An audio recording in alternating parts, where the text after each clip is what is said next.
Welcome back. We're back. We're back. We're back for another episode of the internationally famous How Do You Solve a Problem with Maria and Gareth. And of course, as usual, I'm joined by my good friend Maria Machado. Maria, happy Valentine's Day for tomorrow. How are you doing? Everything going well? Happy Valentine's for you as well. But today's Friday the 13th. So are you feeling lucky? Well, in lots of different cultures, especially in England, the 13th, Friday the 13th, is considered to be not the most auspicious day. So I'm staying in the house, not going outside, and trying to stay safe. But and how about you? Everything going well? Everything going well, yeah. Just finally getting a day where it's not raining. Ooh, fantastic. I thought it was always nice in Portugal. What do I know? But we're going to be talking today in a new episode of our series. And by the way, if you're listening to us live on LinkedIn, you can put comments underneath this post. They appear for us as questions. We'll answer them, or you can listen to this recording in the future. Hello, future Gareth. Hello, future Maria. And you can put comments on this episode in the future as well. And we've got a YouTube channel containing all of our previous episodes of this fantastic series. We'll put that in the link to this Sidetrain LinkedIn Live as well. We're going to talk about loving your writing today, Maria. Are you ready to talk about loving English writing? And here are some poor results. That's really bad. I especially like the top left. What's the point of showing this, though? What's the point of starting off with this particular slide in our episode today? It's that people need to figure out what you're saying to them. Communication and writing in English is all about clarity. So if you introduce some sort of confusion, like typos or using the wrong word, that hinders your communication, that hinders people understanding what you're trying to say.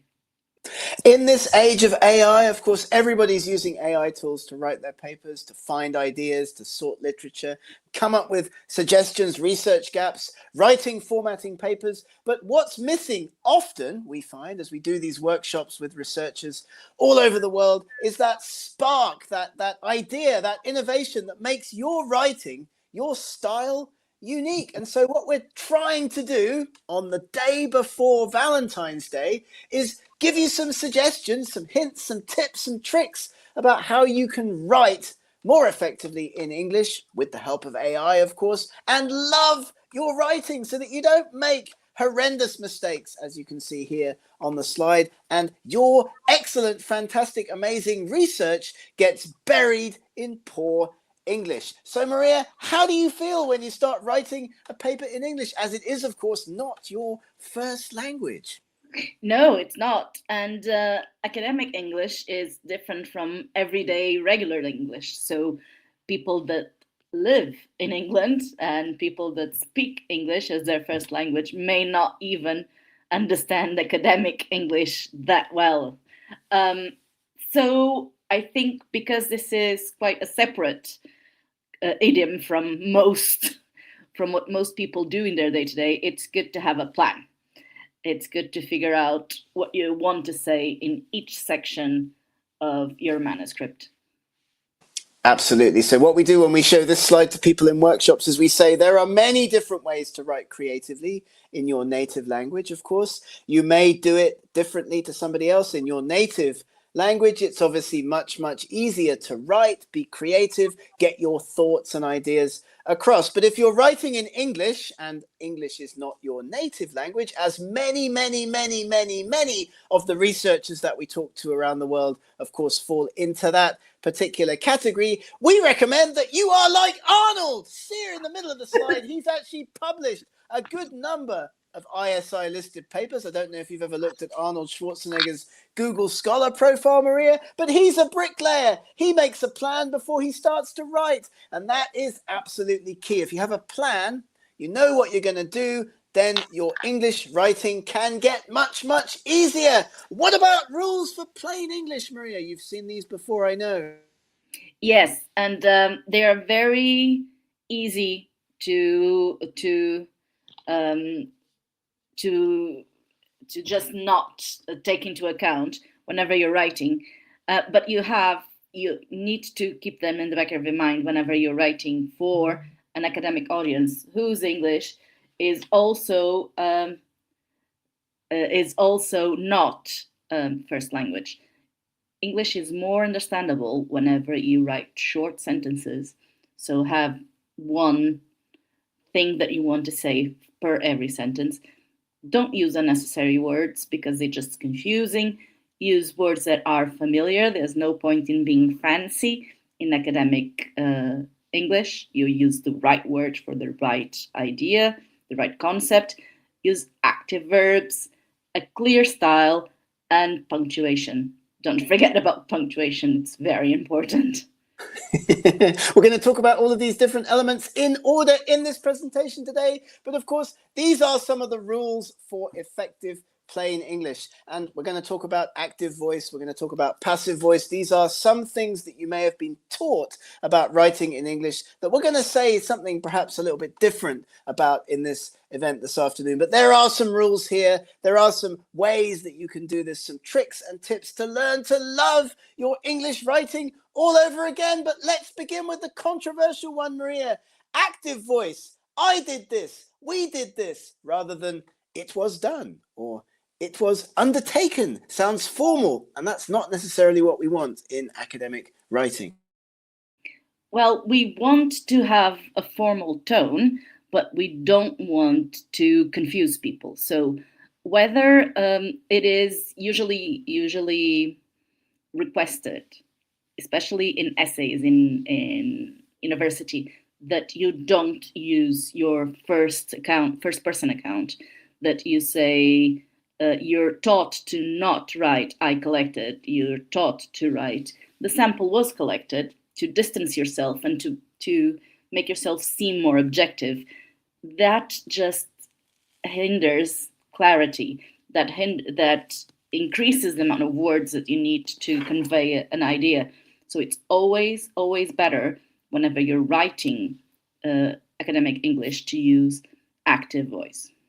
Most journals ask for this. If you look at the author instructions for most academic journals, you'll see that they actually ask you to write in the active voice where possible. And survey work that's been done, I know, boring, but survey work that's been done on the content of academic papers shows that usually about 60 to 70% of the writing is in the active voice. And I remember this from when I was at school too. We were taught to write up our chemistry experiments in the third person. You'd write like a Bunsen burner was collected and a beaker was filled with water. But that's not what you want to do when you're putting your research articles together. Keep it active where possible. So here are some fantastic examples, including the one that I just used.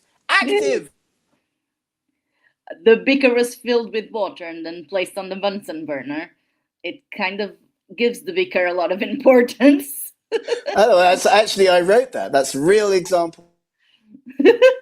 But that's you were doing that, right? So you filled the beaker with water, you placed it on the Bunsen burner. You are the one that's actively doing the experiment. So that needs to be conveyed.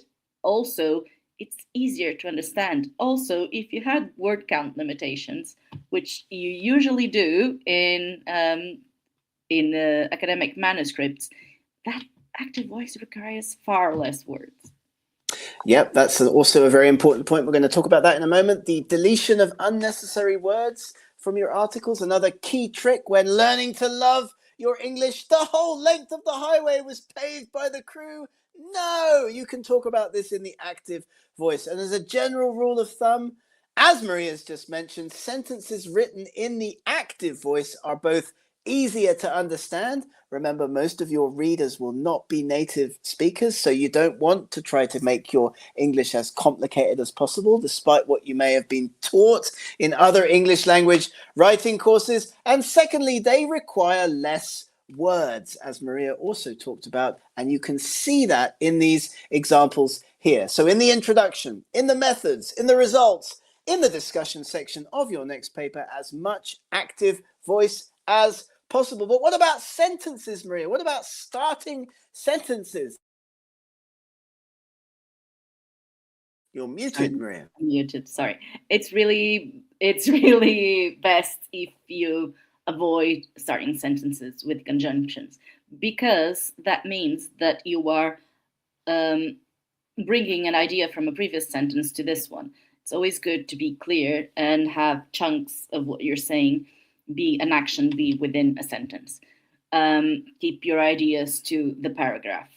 Don't start sentences with acronyms, because people have to remember that you've you that you I can't speak today, that you said those abbreviations, that you highlighted that abbreviation, that you expanded that abbreviation before.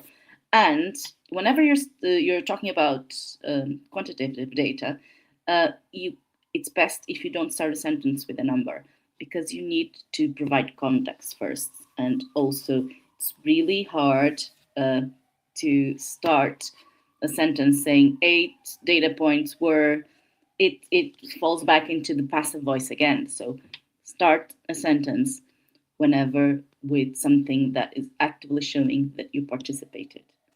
It's really, really, really, really, really confusing if you use acronyms in your academic writing, if you haven't clearly defined those acronyms earlier in the paper. And even then, for many people who are not experts in your subject area, it will be difficult to keep up. There are a few examples of acronyms, DNA being one, which people are generally familiar with, but mostly not. So be careful with the use of abbreviations and acronyms, as Maria said, and don't start sentences with numbers. This is a great tip, something that I learned when I worked as an editor. Numbers up to 10 in English editing convention should be written out in full, whereas we use numerals for numbers higher than 10. So 11 and above, you'll see written out as numerals, unless you're talking about a measurement of something, a volume of something, and you've got to put units next to the number. So that is important as well, to keep those sentences consistent. Be consistent throughout your paper as well. And here's some of our favorite examples.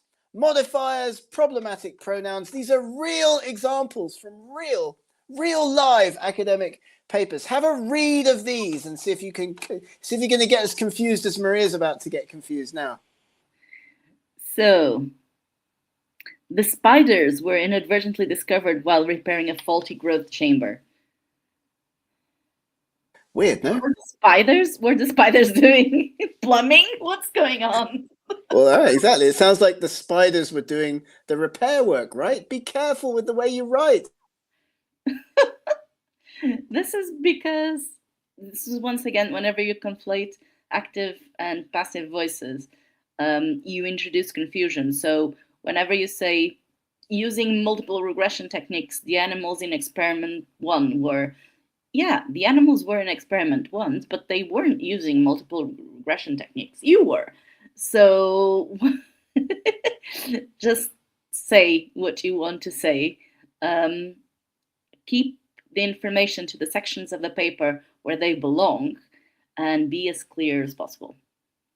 Right, and usually the subject goes earlier in the sentence. So if you're talking about a faulty growth chamber, you want to put that at the beginning or close to the beginning of the sentence. If you're talking about experiment 1, then that goes close to or at the start of the sentence. So it's just amusing when and one of the tricks, of course, is to proofread all your work, to read your work out, get in front of a mirror, spend Valentine's Day reading your next paper out to your loved one. That would be the best, I think, thing to do on Valentine's Day, in my opinion. What about this? I love this as well. This is fantastic. Like extra words, redundant words. Some of my favorite examples of wasted words in English are on this slide, Maria.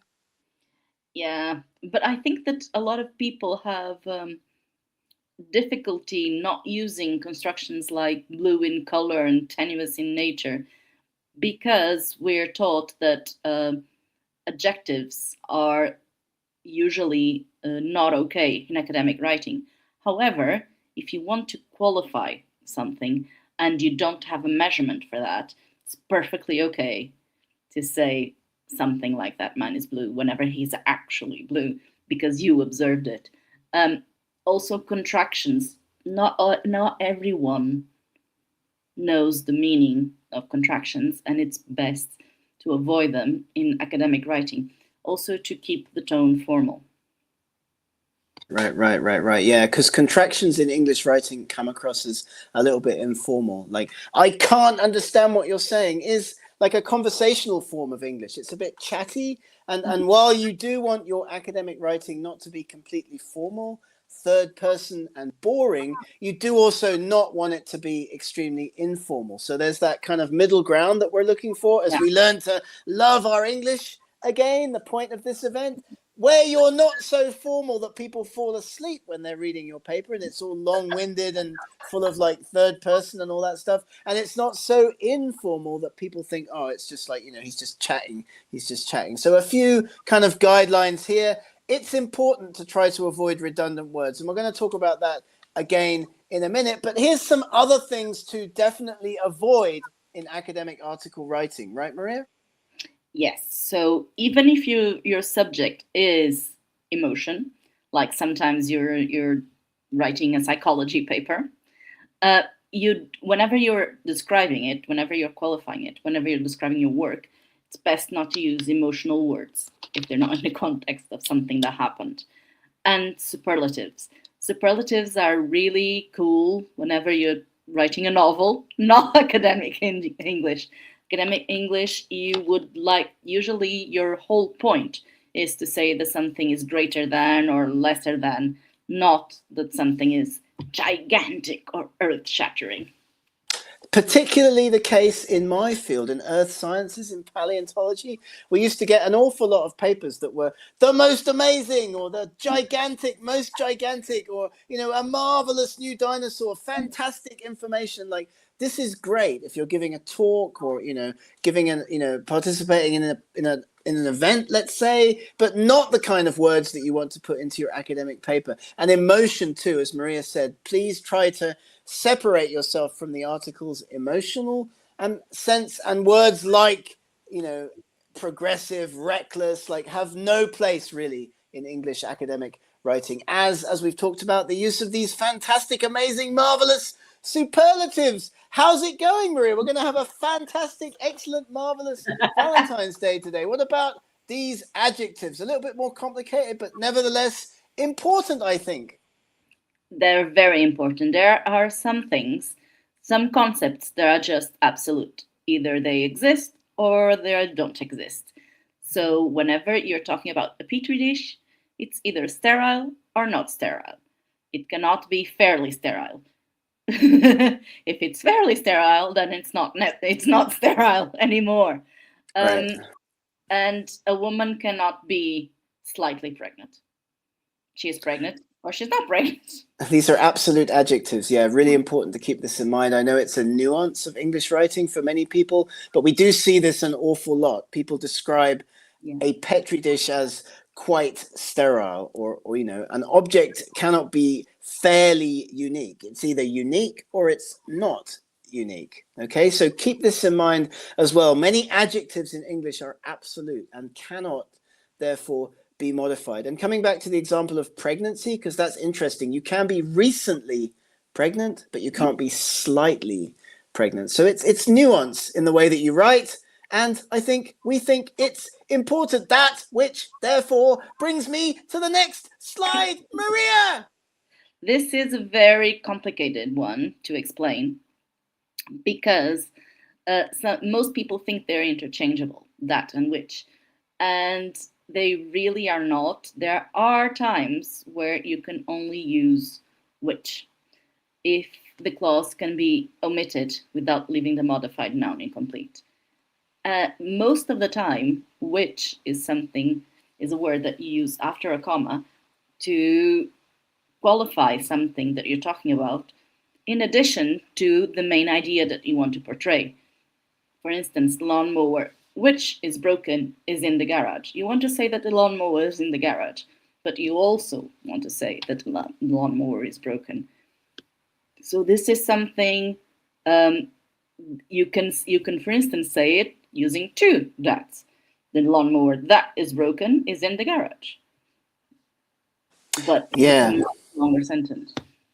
This is interesting, and this is a bit difficult to explain, as you said. Yeah, but these two words are actually not interchangeable. And as it says on the slide, if the clause can be omitted without leaving the modified noun incomplete, we use which. And then we enclose the clause within commas. If we do that, then use that. So have a look at these examples here on the slide. We'll give you some other examples, some worked examples in follow-up to this event. If you have questions, don't forget, you can always put them in the chat here, or you can put them into the comment section, either now or in the future, listening to this event in the future. Hello, future.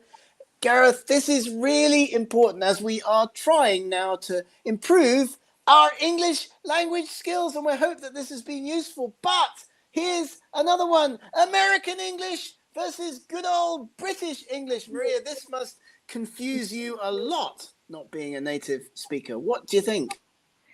I think that because I was taught British English, for me American English is just a lot of Z's, a lot of Z, a lot of analyze, recognize, and a lot of times where there's no double L's, and also the past participle of verbs is not the same. It's really confusing.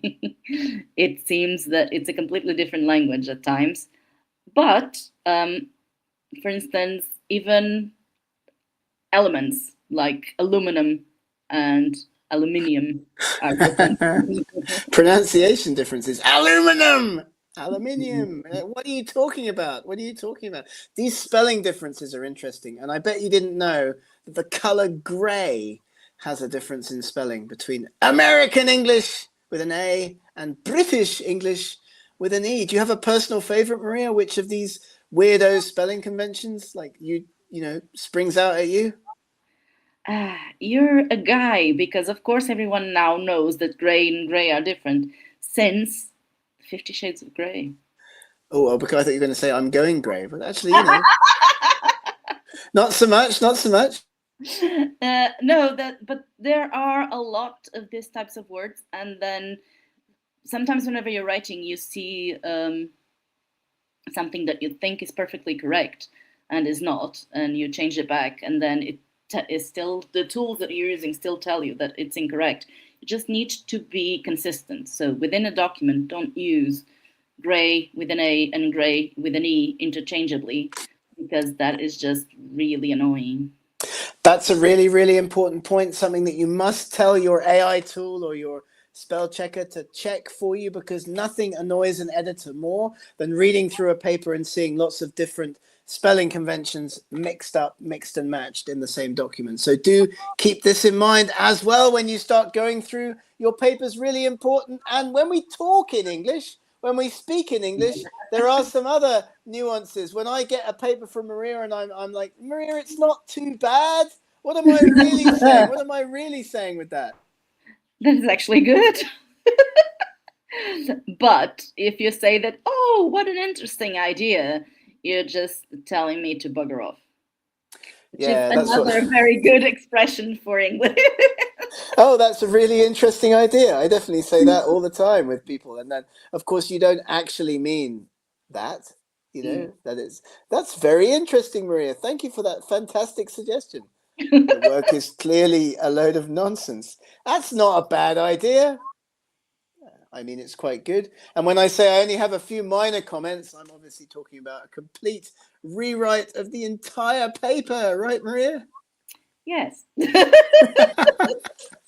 Brilliant stuff. Decoding British English. This is important. So we're going to talk about this a little bit, but how can you maintain that formal tone without being too formal in your academic writing? And we talked about this before, like finding that middle ground between informal, chatty, the use of contractions, superlatives, words that make the writing sound a little bit informal, versus really formal third person writing that's hard to penetrate. Maria?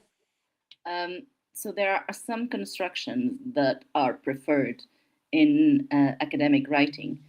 And that means that, for instance, whenever you have a term like transfect, which is jargon in biology, which says include a gene that is not from a cell within a cell, and specialized meanings like transform, also from genetics, you need to use those words because they are the ones accepted within your field, even if they're jargony, even if in normal everyday writing you wouldn't use it with that meaning.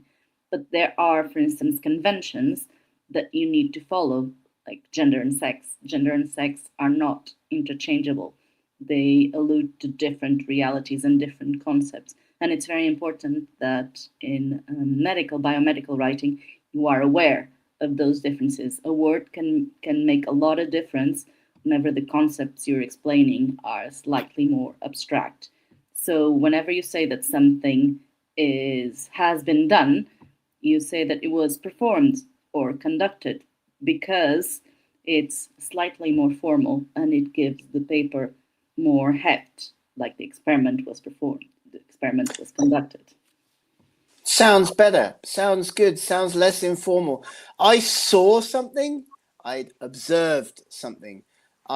Something is like something else. You can say such as or compare it to, things like that. And again, if you have any questions, do get in touch with us. Do drop us a line here on LinkedIn or get in touch with us through the fantastic sidetraining.com website. All of these presentations in our amazing How Do You Solve a Problem with Maria and Gareth series are brought to you, of course, courtesy of Sidetrain. And we'll finish up with the fantastic use of metaphors. I love these.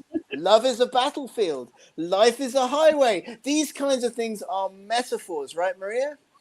Yes, it's that whenever you apply a word or an object, whenever you qualify it to which something that is not literally applicable, it is frowned upon in academic writing because academic writing is very, very literal. And because in academic writing, most of the time you're talking to people whose English is not the first language. So it's harder to understand those constructions. Life is not literally a highway. Life is a concept that exists inside a human head, and you're explaining it as an object. So you're relating ideas that may very well, in the popular arena, be somewhat similar or have similar meanings, but this is not something that in academic writing you can do. It's to be avoided. As Maria said, I read a paper recently that was talking about vaccine resistance. In the paper, they said the government should not let the grass grow under its feet on the issue of vaccine resistance, which of course is a metaphor, which of course is hard to understand if you're not a native English speaker. And of course, by the way, a metaphor like he's a fish out of water is different to a simile where you compare something to something else. For example, she swims like a fish. So these are important things, elements to avoid in your academic writing, which will bring us to the end of our fantastic event today. By the way, you can improve your writing. English communication is a skill, not a talent. And you can also learn, hopefully from events like this, to avoid those common mistakes. And as we mentioned at the beginning of this How Do You Solve a Problem with Maria and Gareth event, we're going to be back now on a regular basis. So sorry about that. If you'd like us to do an event and you have a topic in mind and you think something we could cover, get in touch with us on LinkedIn. Maria, plans for Valentine's Day? It's going to be Saturday. I'm just doing nothing. Absolutely nothing. Me and the cat are going to snuggle. Nice. Sounds romantic. Have a great weekend, everybody. Thanks for joining us on this LinkedIn Live now or in the future. And we'll see you in the next exciting episode of How Do You Solve a Problem with Maria and Gareth. Maria, take it easy. Bye.